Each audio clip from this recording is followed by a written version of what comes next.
Nhưng ông có biết không, là doanh nhân nhá, một ngày nhá có thể 18 tiếng, 18 giờ một ngày luôn. Đấy. Cái bây giờ thử hỏi xem những ông đi làm công có đủ năng lượng để làm 18 tiếng một ngày không?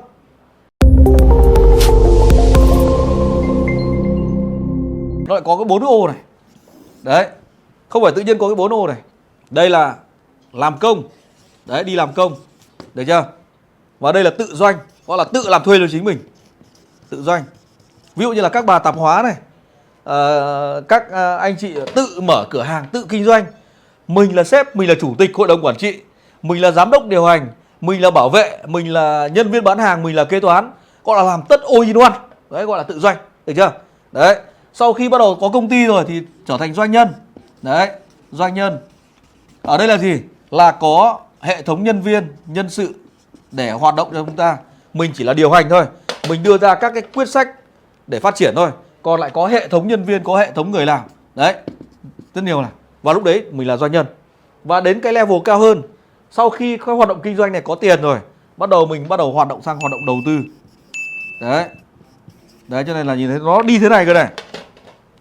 Tiến trình nó đi từ đây xuống đây, xong từ đây lên đây, xong từ đây bắt đầu nó xuống đây.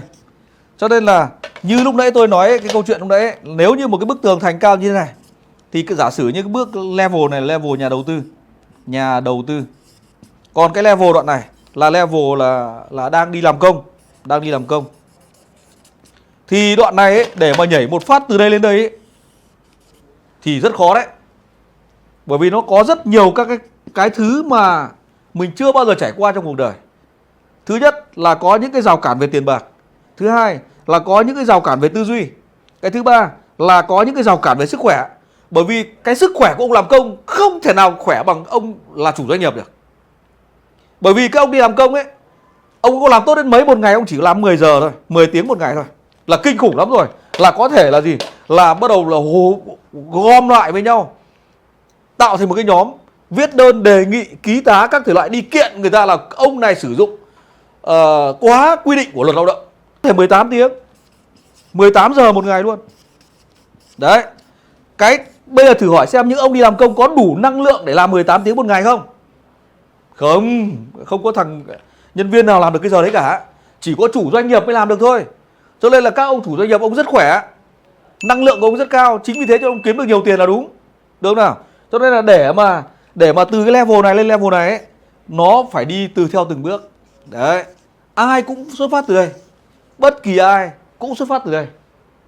Và chúng ta cần phải lớn dần theo năm tháng. Thì chính vì vậy cho nên cái từ khóa là sự phù hợp. Đấy. Cái ngu của tôi 2011, 2012, 2013, 2014. Bởi vì mình quá đam mê với nghề đầu tư. Sau khi thất bại ê chề từ cuối 2007, 2008, 2009 đến đầu 2010 mới tổng hợp được cái thứ gọi là catching bây giờ. Và mình mới thấy rằng là nếu như những cái điều này mà chia sẻ cho những anh chị em thì anh chị em sẽ tiết kiệm được ít nhất là 3 năm.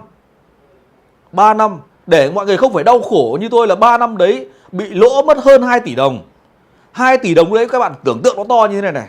Cái nhà tôi mua lúc đó năm 2006 ở Linh Đàm ấy, nó chỉ có chưa đến 400 triệu.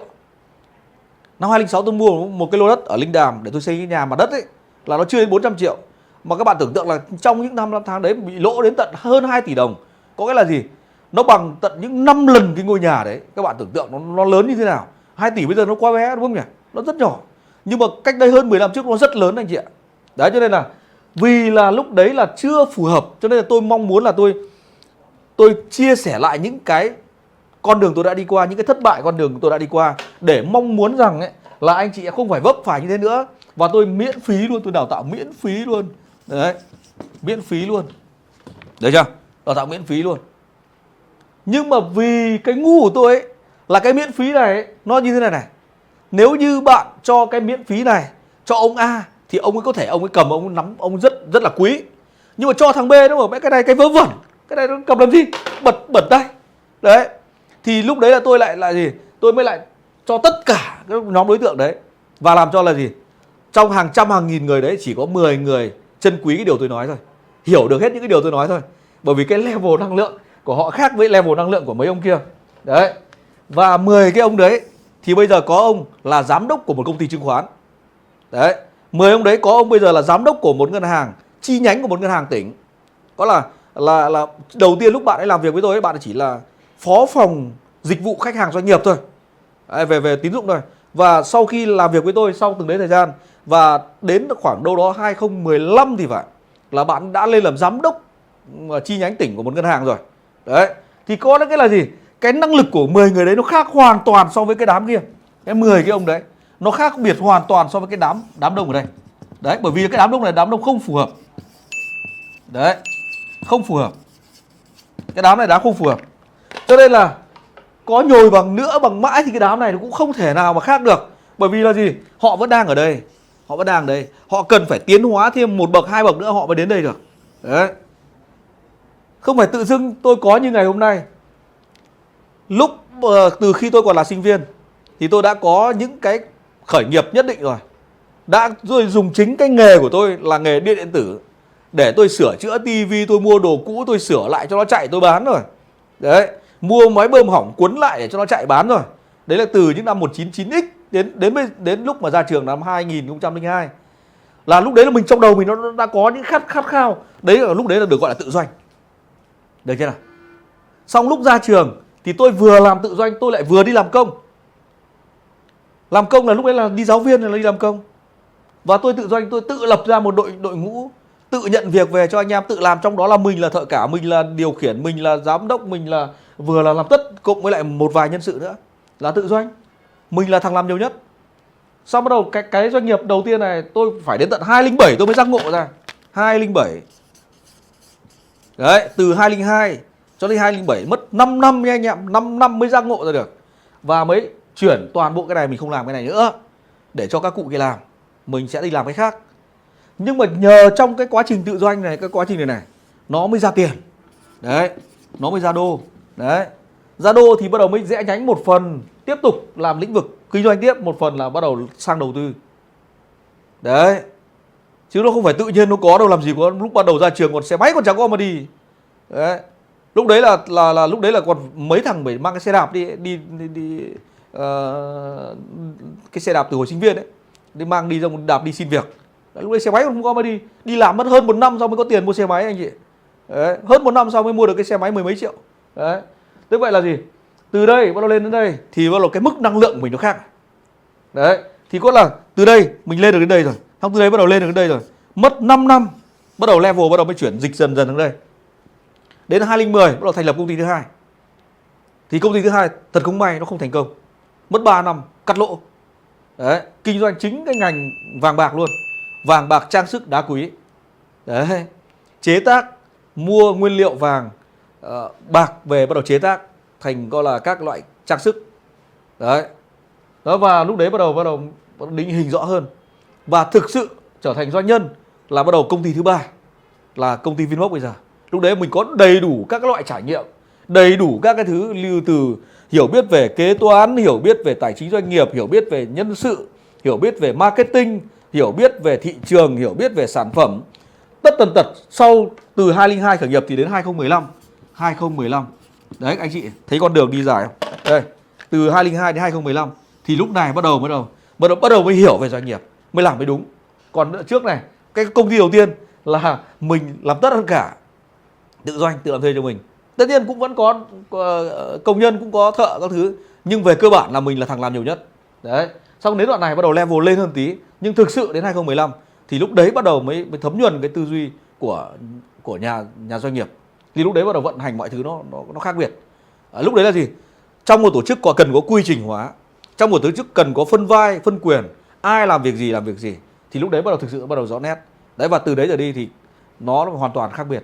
Cho nên cái giai đoạn đầu là mình không hiểu biết về kinh doanh. Cái giai đoạn đầu ấy là mình chưa hiểu sâu về kinh doanh. Lúc đấy là mình không phải là doanh nhân, lúc đấy mình chỉ là tự doanh thôi. Mình làm thuê cho chính mình. Chính vì thế cho nên chưa có tư duy kinh doanh. Cho nên là mình mong muốn cái sản phẩm này có thể phủ được tất cả mọi người. Nhưng cái từ tất cả là cái từ ngu dốt nhất trần gian. Đấy, đừng bao giờ mong muốn làm hài lòng tất cả mọi người. Đấy, cho nên là cái từ tất cả này là cái từ ngu dốt nhất trong tất cả các loại. Đấy, nếu như ông nào mà kinh doanh gọi là sản phẩm của em có thể phục vụ được tất cả mọi gia đình, ông đấy không bao giờ kinh doanh thành công. Đấy, Cái từ tất cả này là trong kinh doanh nó cấm kỵ tuyệt đối luôn, cái từ này luôn. Đấy, ví dụ như là kinh doanh một cái bút này đúng không? Đấy, bây giờ bảo là cái bút này em kinh doanh cho tất cả những ông đi làm đào tạo, đi làm đi làm giảng viên, không? Có ông dùng phấn, có ông dùng cái bút bé tí, cũng là cái bút này, nhưng bút bé tí, bút viết ở trên bảng phóc, viết xong xóa được luôn. Nhưng cái bút này bút viết không xóa được. Cho nên là nó chỉ target đến những cái đối tượng na ná ông Biên thôi. Chứ bảo cái bút này em có thể phục vụ được tất cả giáo viên là sai bét. Đấy, có nghĩa là gì? Mỗi một loại kinh doanh chúng ta đều phải có một cái nick, có một cái ngách. Đấy, có một cái ngách. Có một cái ngách nhỏ. Đấy. Và chúng ta chỉ tập trung vào cái ngách đấy thôi. Thì trong đầu tư này cũng vậy. Nếu như ở hôm nay có 238 con người ở đây, tuyệt vời ở đây. Nếu như bạn level của bạn chưa chạm đến hai cái ngưỡng này, level của bạn chưa ở cái bên này, level của bạn nó vẫn đang ở đây, thì hãy cố gắng học tập, nâng cấp bản thân mình lên để next sang đây. Tiếp tục nâng cấp bản thân mình để sang ô bên cái cột bên phải này. Thì lúc này mới là lúc phù hợp cho mình làm đầu tư. Tại sao ở Việt Nam chúng ta thất bại nhiều? Bởi vì mọi người đang ở cái level ở đây. Đi làm công đúng không ạ? Đi làm công, đúng rồi. Đi làm công mỗi một tháng được khoảng 5 triệu, 10 triệu, 20 triệu, 30 triệu, 40 triệu, đúng rồi. Sau khi tiết kiệm ra, dư ra được một khoản tiền, đúng rồi. Bởi vì là tất cả chúng ta đều phải có một cái quá trình tích lũy thì mới có tiền để đầu tư.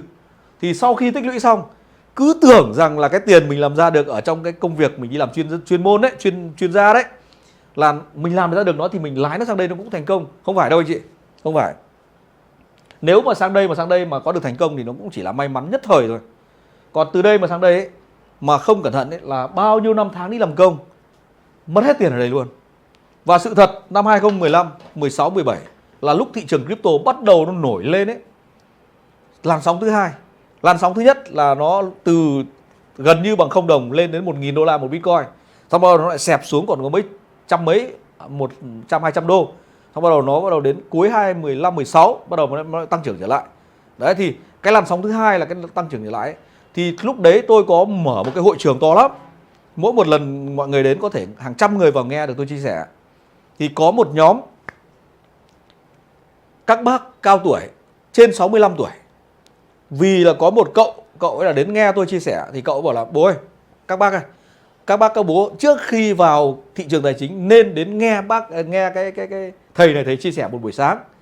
Thế là nhờ có cái mối quan hệ của cái bạn của bạn đấy thì lại chơi với tôi. Thế là bạn của bạn đấy nói cho cái bạn đấy là set up một buổi sáng thứ bảy là đến hội trường của tôi là gồm có 10 mấy bác đấy, toàn bác cao tuổi thôi.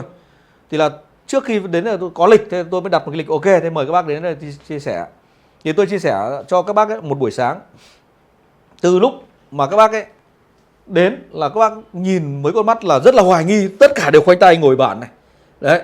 Và có một câu hỏi, một bác hỏi rất là sốc, hiểu không?